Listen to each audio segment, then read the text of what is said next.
20 শতকের এই ব্যস্ত দুনিয়ায় আমাদের সবার যেটা সবচেয়ে বেশি অভাব, সেটা ঘর বাড়ি অট্টালিকা নয়, গোলাপি বা সবুজ রঙের নোটেরও নয়, সেটা সময়ের। আমাদের জীবনের অনেকখানি সময় আমরা হয়তো মোবাইলের স্ক্রিনটা স্ক্রোল করেই কাটিয়ে দিই। আমরা অনেকেই ভুলে গেছি খবর কাগজ পড়া, ধৈর্য নিয়ে বইটা পড়া।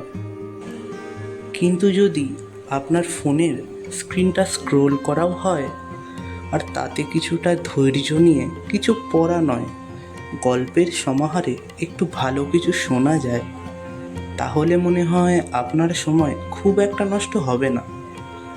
হলেও হবে আপনারই জন্মভূমির কিছু গুরুজন বা সমবয়সী লেখনীকে গল্পের আকারে শুনে, যেমনটা আপনি আপনার ছোটবেলায় মা বা ঠাকুমার কাছে শুনতেন।